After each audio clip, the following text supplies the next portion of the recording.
Welcome back to the channel. I got Logan here with me today to help. We're going to do the first oil change in our new Wrangler, and I'll show that to you. We just picked up this Wrangler Rubicon. We ended up selling our previous Wrangler.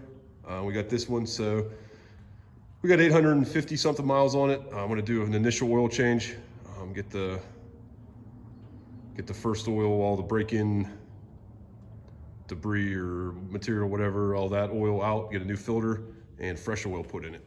If anyone's interested in a review on this Jeep, drop a comment below or let me know. We could do it through some of the features or some of the things about this Wrangler or the Rubicon model. It's got a lot of stuff, some stuff I probably don't even know about yet, so just still learning about some of it. So if anyone's interested in a review on the Jeep, let me know. All right, this oil plug is a 13 millimeter. I got it broke loose here already. I'm gonna grab some gloves here before I pull it out, although I should have grabbed those already. I was running the Jeep around a little bit just to get it warmed up. So everything's nice and warm. I'm gonna grab gloves before we drain it. I didn't put the Jeep up on jack stands. It sits up high enough I can get under here on a creeper. It'd probably be slightly easier on jack stands, but we just went with it as is.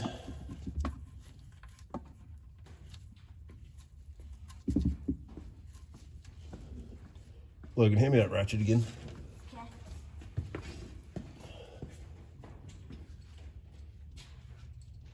I got just a little bit of oil on the drain plug now, and I can't grab a hold of it, so we can use the...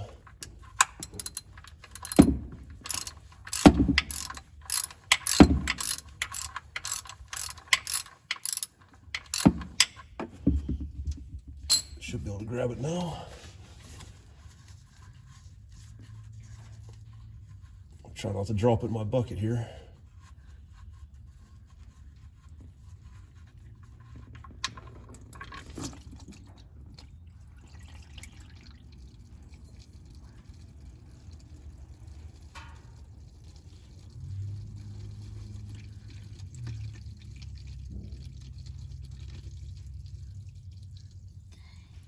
This Jeep takes a 0W20 synthetic oil is what it says. So it's a very thin, low viscosity type oil. And I'll show you that here in a minute, what we bought to replace.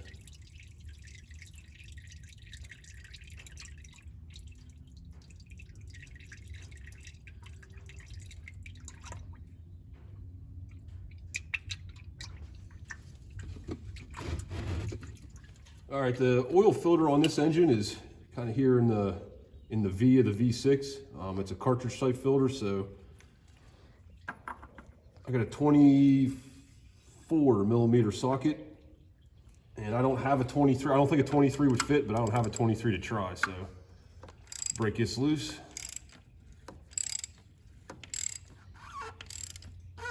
It is a plastic housing, so I have to be careful when tightening it up to not break. I'm not a big fan of plastic housing, but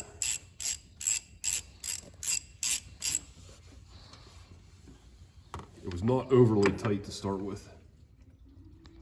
All right, it looks like the filter cartridge sticks into the lid. So I'm gonna grab a rag here so I don't drip oil everywhere when I pull that out. I'll get this out and then I'll show it to you. I should turn my light on so you guys can see a little better, but as you can see here, I'll back out right in the center of the engine. There's our oil fill cap, and then right to the left of that is the cartridge, where the oil filter cartridge goes. So it looks like I dripped a little oil there. I'm gonna get that wiped up, and we'll get a new cartridge installed. For replacement oil, I'm going with this Pennzoil Platinum. It's a full synthetic 0W20 like they call for. There's a lot of choices. This is just what I'm going to go with. And then for an oil filter, I've normally, in my previous Jeep and gas engine vehicles, I ran the Purelator Pure 1 filters. I'd seen some reviews on those being cut open years ago, and just the way they were built, everything seemed very good. So that's what I'd ran for years. And the place I go doesn't carry a Purelator Pure 1 filter for for this engine. So they have, I guess, whatever the next step up is called a Purelator Boss. So that's what we went with. I don't know if I'll switch to something else or stick with this. To me, it was pretty expensive for a filter. I think I'd have to look at the receipts, right around $22 for this little oil filter. So we'll get it opened up here, take a look. All right, there's not much to these filters. They are pretty small. You see that? It's only about, I don't know, maybe 2-inch diameter. But that's the new one. We'll get this old one here. Put these gloves back on. Get this old one pulled out. There is an O-ring, if you can see it on here. There's an O-ring right here on this lid, and a new one comes with the filter. So I'm gonna grab a pick, we'll get that pulled off, get the new one on. Make sure I can show you on camera here. I just have a little pick tool here. We'll pull this old O-ring off. Got the new one here.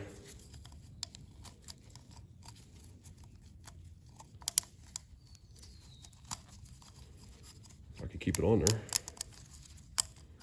Just roll it down till it's in that groove. Make sure it's not all twisted up, which it isn't. And then before I put this cap back on, I'll make sure there's a little bit of oil on it now just for putting it on, but I'll make sure there's a good film of oil on that O-ring. As far as the new filter, just snaps into here.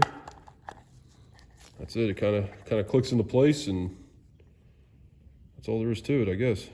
Okay, so I just put the canister or the cartridge and the lid back on, and I ran it down to where the O-ring was starting to touch. So I'm just using the ratchet now to run that part down. Again, I don't want to make this too tight.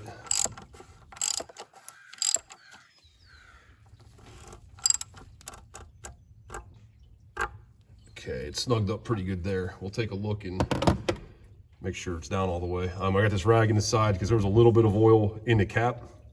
And when I turned it over to put it in, I dumped a little bit out, probably, I don't know, not much, but a little bit. So, and as you can see, let me get the light. You can see there's a couple little areas down there. Right down, there's a little cutout in the aluminum casting there. There's a little bit of oil laying. I need to get that wiped up. I need a screwdriver or something with a rag, but I'll get that cleaned up. I don't know if you guys can see. Get my light set up here. See if I can zoom in. It's really hard to see, but we are down.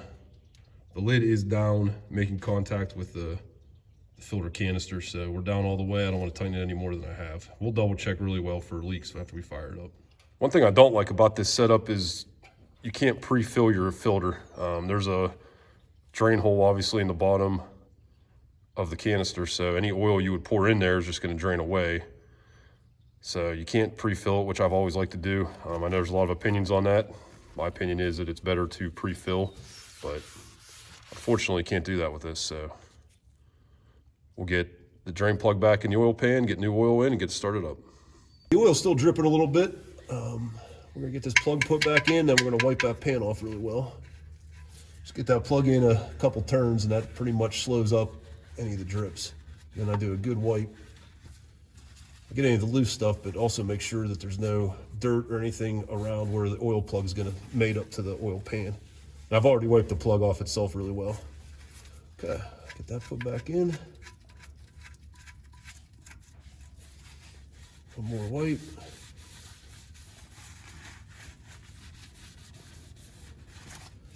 All right, we get the bucket out right now.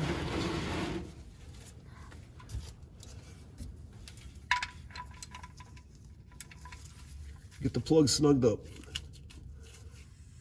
I don't torque the drain plugs. I'm sure some people would have a problem with that, but I take them snug and a little bit more. Make sure they're tight, not over tightened, and I've never had an issue with that. So this is done. We're ready to put new oil in. A little funnel here. I probably don't need a funnel. That's a pretty big opening, but I have it, so we'll just use it. The manual says this engine takes 5 quarts, and we got a 5-quart jug here, so we're just gonna dump all of it in.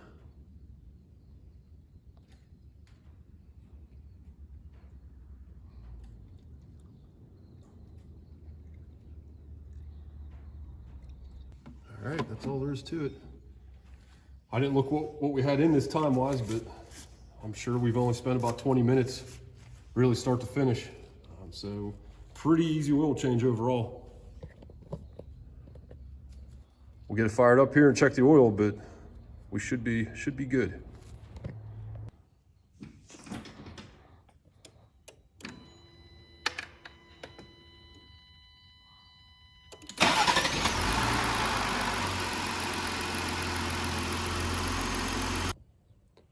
Thanks everyone for watching. I hope this was helpful for someone. Like I said earlier in the video, if anybody wants any more details on this Jeep or more of an in-depth review, drop a comment below and we can go over that. But otherwise, like I said, hope this was helpful. If you liked the video, please like and subscribe. Thanks everyone for watching. We'll see you on the next video.